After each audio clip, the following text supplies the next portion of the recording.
Good morning students. 7th class की Hindi medium science में आप सभी का स्वागत है।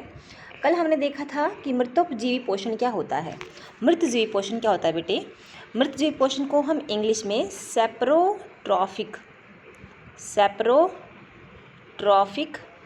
न्यूट्रिशन भी कहते हैं। मतलब क्या होता है सैप्रोट्रॉफिक का? यानी कि जो डेड और डिकेइंग, यानी कि जो गले सड़े, मरे हुए और गले सड़े, डेड एंड डिकेइंग मैटर को खाते हैं, उनको हम क्या कहते हैं बेटा? उसको हम कहते हैं मृतोपजीवी पोषण। क्या कहते हैं बेटा? मृतोपजीवी पोषण कहते हैं। तो कवक जो है, फंजाई जो होती है बेटा, अचार पे, चमड़े पे, कपड़े पे, पदार्थों पे उगते हैं, और जहाँ उगते हैं वहाँ पे थोड़ी नमी होनी चाहिए और थोड़ा गर्म मौसम होना चाहिए। ठीक है। इसके बाद हमने देखा था कि सहजीवी संबंध क्या होता है। कुछ जीव एक दूसरे के साथ रहते हैं और अपना आवास और पोषक तत्व एक दूसरे के साथ बांटते हैं। इस संबंध को सहजीवी, सह मतलब साथ, जीवी मतलब जीवन, जीना, साथ साथ जीना। उदाहरणतः कुछ कवक वृक्षों के जड़ों में रहते हैं। वृक्ष कवक को पोषण प्रदान करते हैं, बदले में उन्हें जल एवं पोषकों के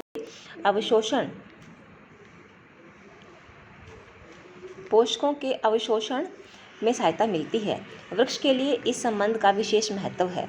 ठीक है। आगे देखिए, लाइकेन कहे जाने वाले कुछ जीवों में दो भागीदार होते हैं। इनमें एक होता है शैवाल। शैवाल क्या करता है बेटा? भोजन बनाता है।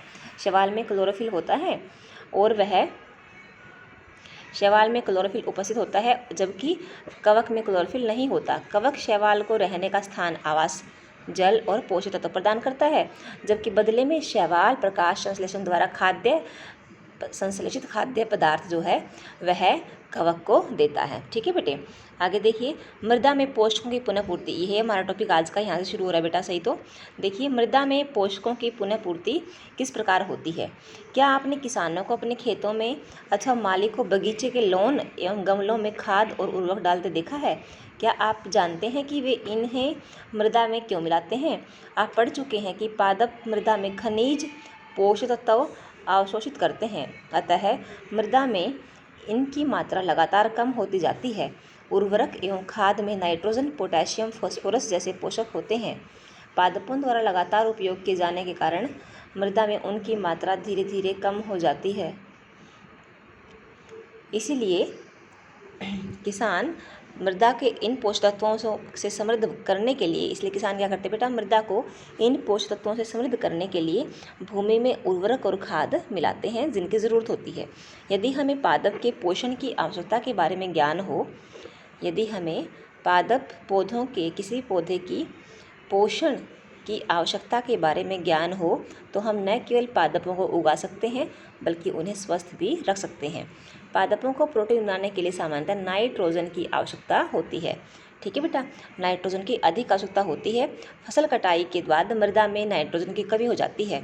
यद्यपि वायु में नाइट्रोजन गैस प्रचुर मात्रा में होती है, परंतु पादप इसका उपयोग उस प्रकार करने में असमर्थ होते हैं जैसे वे कार्बन डाइऑक्साइड का उपयोग कर लेते हैं। जैसे बेटा मान लीजिए, जो कार्बन डाइऑक्साइड गैस है, ये पत्ती है मान लीजिए, तो कार्बन डाइऑक्साइड गैस इसमें प्रवेश करती है, लेकिन ये नाइट्रोजन गैस इसमें प्रवेश नहीं कर सकती, क्योंकि नाइट्रोजन गैस बेटा बहुत कम अभिक्रिया करती है और वह पौधे के लिए जो कि तो उपयोग योग्य नहीं है। फिर क्या होता है? पौधे क्या करते हैं? पौधों के जो ये प्रोटीन बनाने वाले, यानी कि फलीदार पौधे होते हैं ना बेटा, क्योंकि प्रोटीन किस में होती है? दालों में, चने में, है ना बेटा। तो इन्हीं में खासकर क्या होते हैं? दालों में, सारे में फलियाँ होती हैं, चने में। तो जो फलीदार पौधे होते हैं ना, उनकी जड़ों में गांठें पाई जाती हैं और उन गांठों में राइजोबियम नाम के जीवाणु पाए जाते हैं। देखो, पौधे नाइट्रोजन को विलेय रूप में ही अवशोषित कर सकते हैं, घुली हुई अवस्था में। कुछ जीवाणु जो राइजोबियम कहलाते हैं, वायुमंडलीय नाइट्रोजन को विलेय पदार्थों में परिवर्तित कर देते हैं, परंतु राइजोबियम अपना भोजन स्वयं नहीं बना सकते। ये चना, मटर, मूंग, सेम अथवा अन्य फलीदार पादपों की जड़ों में रहते हैं तथा उन्हें नाइट्रोजन की आपूर्ति करते हैं। अधिकतर दालें फलीदार पौधों से प्राप्त होती हैं। इनके बदले पादप राइजोबियम को खाद्य एवं आवास एवं खाद्य प्रदान करते हैं, अतः उनमें सहजीवी संबंध होता है। इस संबंध को किसानों के लिए विशेष माना जाता है। दालों की फसलों के लिए उन्हें मृदा में नाइट्रोजन उर्वरक डालने की आवश्यकता नहीं पड़ती। यही नहीं, दाल की फसल उगने के बाद अगली फसल के लिए भी सामान्यतः उर्वरकों की आवश्यकता नहीं होती, क्योंकि वो जो जीवाणु हैं वो अपने आसपास इस प्रकार से बेटा नाइट्रोजन के पदार्थों को मिट्टी में छोड़ देते हैं। ठीक है, इस अध्याय में आपने देखा कि अधिकतर पादप स्वपोषी होते हैं, बहुत कम ही पादप अन्य पोषण प्रणाली अपनाते हैं, जैसे कि परजीवी एवं मृतजीवी। परजीवी एवं मृतजीवी दूसरे पादपों से पोषण प्राप्त करते हैं।